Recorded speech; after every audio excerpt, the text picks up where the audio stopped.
Olá meninos, tudo bem com vocês? Lembra lá do nosso armário de palavras? Em que cada gaveta que a gente abria, a gente aprendia sobre um grupo de palavras diferente? Pois é, hoje a gente vai abrir a gaveta dos verbos. Vamos entender quais palavras são verbos, como que os verbos são usados nas frases, como que a gente pode fazer as conjugações verbais. Então vamos lá. Verbo é a classe de palavras, ou seja, é um grupo de palavras que se flexiona em pessoa. Lembra daquelas pessoas do discurso que a gente aprendeu em pronomes? Número, ou seja, singular e plural. Tempo, passado, presente, futuro. E modo, indicativo, subjuntivo e imperativo. E aí, o que os verbos significam? O que eles indicam, né? Eles dão sentido a que tipo de processos? Ações, estados, fenômenos, ocorrência e desejos. Flexões. Flexões são a mesma coisa, é a mesma coisa que modificações ou mudanças em que aquelas palavras podem passar. Nós conseguimos, né, flexionar um verbo em pessoa, ou seja, eu, tu, ele, nós, vós, eles, lembra lá dos pronomes? Nós conseguimos flexionar esses verbos em número, então em plural ou singular, em tempo, presente, pretérito, que é a mesma coisa que passado e futuro, e os modos, indicativo, subjuntivo e imperativo. Conjugação. O que é isso? Os verbos, eles estão separados em 3 grupos. Os da primeira conjugação, os da segunda e os da terceira conjugação. E aí, como que a gente vai saber em qual grupo cada verbo pertence? Pela terminação. Os verbos terminados em AR, eles pertencem ao grupo da primeira conjugação. Por exemplo, o verbo amar, o verbo cantar, o verbo nadar. Já os verbos terminados em ER, eles pertencem ao grupo da segunda conjugação. Por exemplo, o verbo esquecer, o verbo perder. Já os verbos da terceira conjugação, do grupo da terceira conjugação, eles terminam em IR. Por exemplo, o verbo abrir, o verbo partir. Antes da gente entrar em todas as possibilidades de flexão, de conjugação dos verbos, a gente precisa saber que os verbos podem, em determinados momentos, eles admitirem, entrarem no que a gente chama de forma nominal. O que são formas nominais do verbo? São formas que os verbos adquirem em que eles não conseguem fazer nenhum tipo daquelas flexões que a gente acabou de ver. Eles não conseguem, não tem singular ou plural, não tem primeira, segunda ou terceira pessoa, não tem modo, nem tempo. Ele adquire outras formas. E quais são essas formas? São 3. Ou a forma infinitiva, ou o particípio, ou o gerúndio. Então, vamos entender como funciona cada um. O infinitivo, quando o verbo está no infinitivo, ele não está relacionado a nenhum valor de tempo, ou seja, valor temporal, nem valor modal, ou seja, ele não está relacionado a nenhum modo verbal. Os verbos no infinitivo são quando eles estão terminando em AR, em ER ou IR. Inclusive, para saber se um verbo pertence a qual dos 3 grupos das conjugações, a gente passa ele para o infinitivo e aí a gente consegue perceber. Aqui, por exemplo, no exemplo dançar. Dançar é muito divertido. Eu sei que dançar é um verbo porque ele indica uma ação, né? E é a gente se mexer no ritmo de uma música. Agora, eu sei que ele está no modo infinitivo porque ele está terminando nessa com AR, né? Ou outros verbos terminariam em ER e outros em IR. E ele só está me mostrando qual é a ação de dançar. Eu não estou colocando essa ação em nenhum tempo, em nenhum modo, eu não estou fazendo nenhuma flexão com essa ação. O particípio, normalmente o particípio ele é usado para dar a ideia de uma ação que já aconteceu, que ela já foi finalizada, que ela já foi feita. Por exemplo, a Ana já tinha falado sobre esse assunto. O verbo falado, ele está no particípio.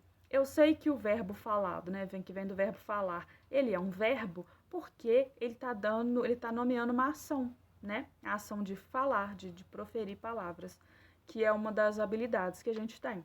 Quando essa terminação ADO ou IDO é uma terminação do particípio. Quando os verbos apresentam essa parte no finalzinho deles, isso quer dizer que eles estão na forma nominal particípio. O gerúndio, ele é empregado como adjetivo ou como advérbio, mas o que significa isso? Normalmente, ele representa ações que estão acontecendo naquele momento ou que elas têm uma uma certa durabilidade. Por exemplo, encontrei João correndo. O verbo correndo, ele está no gerúndio. E eu sei que ele está no gerúndio principalmente pela sua terminação. Quando os verbos terminam em NDO, naquele momento ali, naquela formatação do verbo, eu sei que ele está na forma nominal gerúndio. Modos verbais. Vamos entender o que cada modo verbal significa e em que circunstâncias que a gente usa cada um. O modo indicativo, ele dá a ideia de coisas certas, coisas que aconteceram no passado, estão acontecendo no presente ou irão acontecer no futuro. Quando eu uso uma frase, um verbo, numa frase, um verbo no indicativo, o que eu estou querendo dizer é que eu tenho certeza daquela ação. Já, por exemplo, discursa muito bem. O verbo aqui é discursa, né, que é o ato de discursar, de fazer um discurso, de falar em público ali sobre algum assunto. A frase tem um tom de certeza, discursa muito bem. Estou afirmando que alguém aqui discursa, faz discurso muito bem. Já o subjuntivo, a gente usa quando a gente quer demonstrar ações, mas que elas não são certas, que elas estão mais no nível, né, no âmbito de possibilidade, de dúvida, de desejo. Olha só o exemplo. Talvez discurse bem essa noite. Já essa frase, ela tem um tom de dúvida. Eu não estou dando uma certeza, mas eu estou dando uma possibilidade. O verbo discursar aqui, ele está na forma discurse. E ele já demonstra que ele está no modo subjuntivo exatamente porque usou-se o verbo nesse modo para mostrar que é uma possibilidade e não uma certeza. Já os verbos, quando estão no modo imperativo, é quando a gente quer usar uma ação para dar uma ordem, fazer um pedido, um convite, emitir um conselho. Então, olha o exemplo, discurse com ele. Aqui dá uma ideia de ordem, de um pedido, né? Então, vá lá e faça o discurso junto com ele. Vamos agora aprofundar um pouco no modo indicativo. O modo indicativo, ele apresenta 6 tempos verbais. E a gente precisa entender o que significa cada tempo verbal.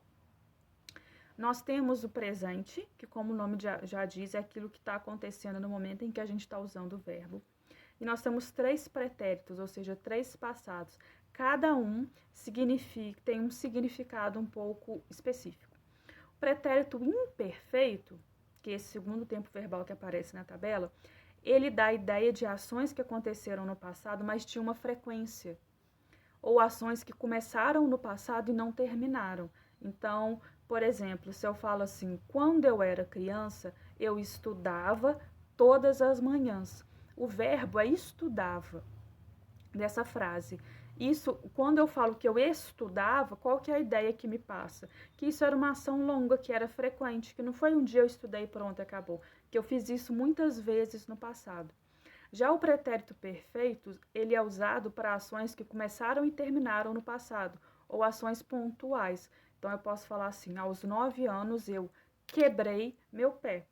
O verbo quebrar aqui, que está usado no pretérito imperfeito, né? Com a formatação quebrei, eu usei ele no pretérito imperfeito porque foi uma ação pontual. Eu caí e quebrei o pé. Eu não fiquei quebrando o pé diversas vezes. Aquilo foi uma ação que aconteceu. Começou e terminou no passado e ela foi pontual. E o pretérito mais que perfeito? Ele é menos usado, a gente usa ele com menos frequência, mas é importante que a gente saiba que ele existe e quando e como que a gente vai usar. Quando a gente tem uma frase com 2 verbos no passado e a gente quer mostrar que uma ação aconteceu num passado mais distante que a outra, a gente usa o pretérito mais que perfeito. Ele mostra que uma ação aconteceu mais no passado do que outra, que é um passado mais distante. Por exemplo, imagina a cena que eu estou lá na sala de aula esperando vocês e aí vocês chegaram. Então, qual que é a ação mais antiga? A minha ação de esperar. E qual que é a ação menos antiga? A de vocês, né, dos alunos chegarem. Então, como que ficaria a frase usando o pretérito mais que perfeito? Eu esperara os alunos quando eles chegaram na sala. Quando a gente coloca o mais que perfeito, a gente entende nessa frase que a ação de esperar, ela é de um passado mais antigo do que a ação de chegar. É claro que isso pode ter essa diferença entre passados de minutos, de horas, não precisa ser tempo tão extenso assim. Mas ali, usando o pretérito mais que perfeito, a gente já consegue perceber qual ação aconteceu antes da outra. E aí nós temos também dois futuros, o futuro do presente e o futuro do pretérito. O que é o futuro do presente? É aquela ação que a gente tem certeza que vai acontecer no futuro. Por exemplo, amanhã acordarei cedo. Eu tenho certeza que eu vou acordar cedo amanhã. E o futuro do pretérito? É algo que aconteceria no futuro. É algo que é uma ação que eu projeto lá no futuro, mas ela precisa de uma outra ação, ela depende de uma outra ação para acontecer. Como assim? Vamos supor que alguém me pede emprestado meu carregador de celular e eu não tenho carregador. Aí eu respondo assim: eu te emprestaria, e aí o verbo emprestaria está no futuro do pretérito, se eu tivesse trazido. Ou seja, a ação de emprestar aconteceria no futuro, mas ela só aconteceria dependendo de uma outra ação, que é a ação de ter trazido. Então, eu emprestaria se tivesse trazido. Vamos dar uma olhada aqui na tabela para vocês entenderem como que a gente faz uma conjugação verbal, o que a gente leva em conta. E vocês reparem que vão ser usados sempre o verbo amar, o verbo beber e o partir.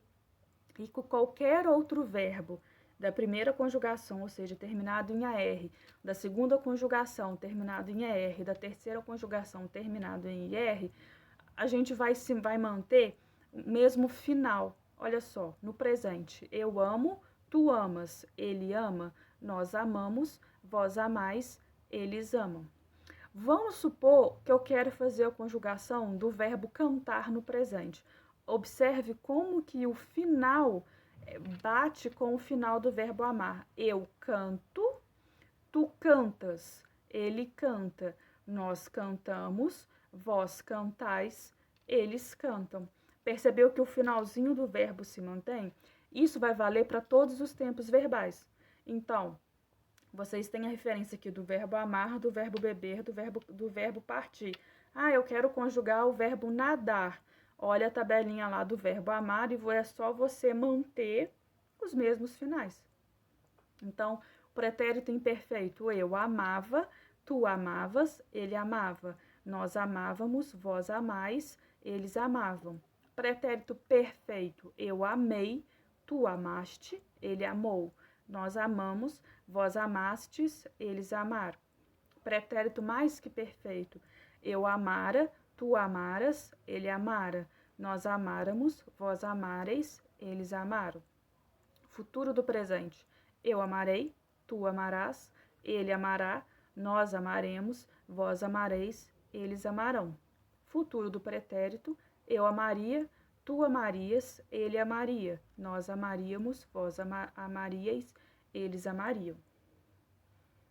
Aqui nós temos o verbo beber, olha lá. No presente, por exemplo, eu bebo, tu bebes, ele bebe, nós bebemos, vós bebeis, eles bebem. Ah, eu quero conjugar o verbo perder. Eu perco, tu perdes, ele perde. Nós perdemos, vós perdeis, eles perdem. Percebeu que o finalzinho do verbo é igual do verbo beber.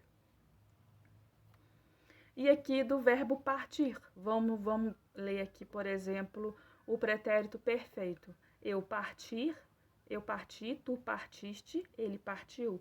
Nós partimos, vós partistes, eles partiram. Ah, eu quero fazer com o verbo abrir. No pretérito perfeito, eu abri, tu abriste, ele abriu.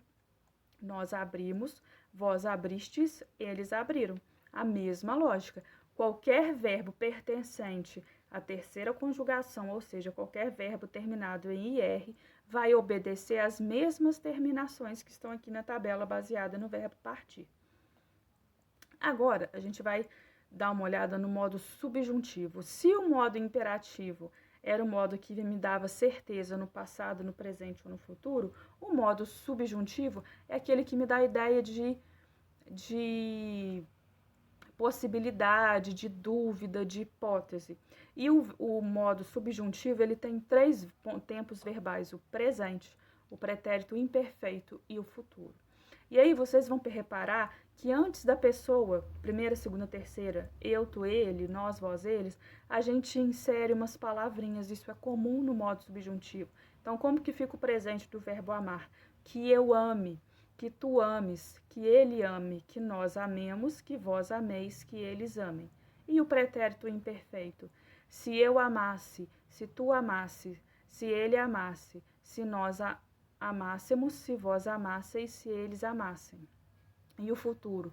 Quando eu amar, quando tu amares, quando ela amar, quando nós amaremos, quando vós amardes, quando eles amarem. E aí, essa mesma lógica vai se repetir para verbos da segunda conjugação terminados em ER, como aqui o verbo beber, e para verbos da terceira conjugação. Olha só, dá uma olhada aí no verbo beber. Por exemplo, presente. Que eu beba, que tu bebas, que ele beba, que nós bebamos, que vós bebais, que eles bebam. Vamos supor que eu quero pegar o verbo esquecer e conjugar ele no presente do subjuntivo.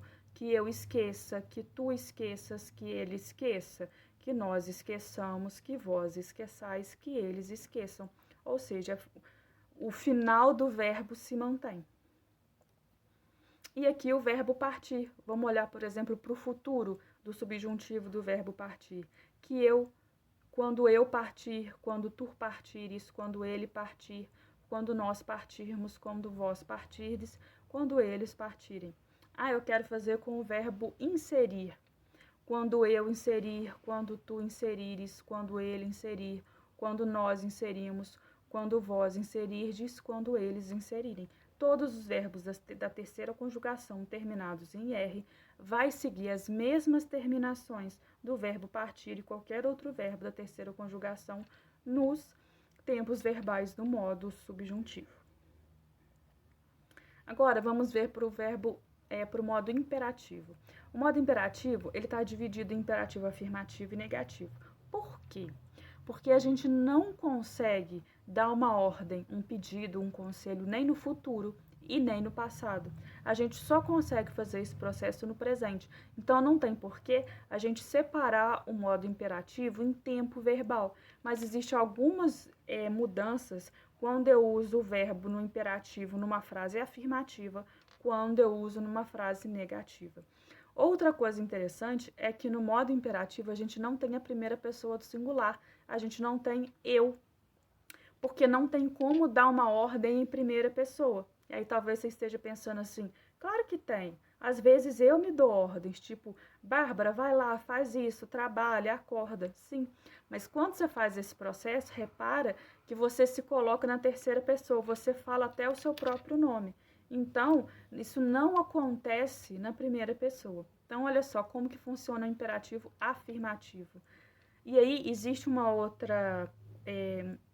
outro detalhe, que normalmente quando a gente conjuga o verbo no imperativo, a gente coloca a pessoa gramatical depois dele. Então, fica ama tu, ama ele, amemos nós, amai vós, amem eles. E no negativo, não ames tu, não ame ele, não amemos vós, nós, não amais vós, não amem eles. Repara que muda a segunda pessoa, tu, a segunda pessoa do singular e depois a segunda pessoa do plural. A mesma coisa para o verbo beber e para o verbo partir. Então, ó, bebe tu, beba ele, bebamos nós, bebei vós, bebam eles. Ou, por exemplo, o imperativo afirmativo do verbo negativo do verbo partir. Não partas tu, não parta ele, não partamos nós, não partai vós, não partam eles. E para a gente fechar o nosso estudo sobre verbo, é importante que a gente saiba que exista o que a gente chama de locução verbal. Essa palavra locução, ela vai aparecer daqui para frente em outras classes de palavras. Mas o que é? Uma locução verbal é quando eu tenho dois ou mais verbos que exercem a função morfológica. O que isso quer dizer? Que fazem a função de verbo. Ali, as duas juntas fazem a função de um verbo. De maneira geral, as locuções verbais são constituídas por um verbo auxiliar e um verbo principal. O verbo auxiliar é o verbo que vai fazer todas as flexões necessárias. Então, ele vai flexionar em pessoa, em número, em modo, em tempo. E o verbo principal é o verbo que ele não dá conta de fazer essas flexões, mas ele mostra qual é a ação que eu estou querendo dizer. Por exemplo, olha o exemplo. Ainda estou lendo aquele livro que você me emprestou. Estou lendo é uma locução verbal, porque são dois verbos para poder me dar a ideia da ação, a ação de ler. Repare que lembra lá das formas nominais? Lendo está no gerúndio, olha lá, terminando em NDO. Lembra que na forma nominal os verbos não conseguem flexionar em modo, em pessoa, em tempo.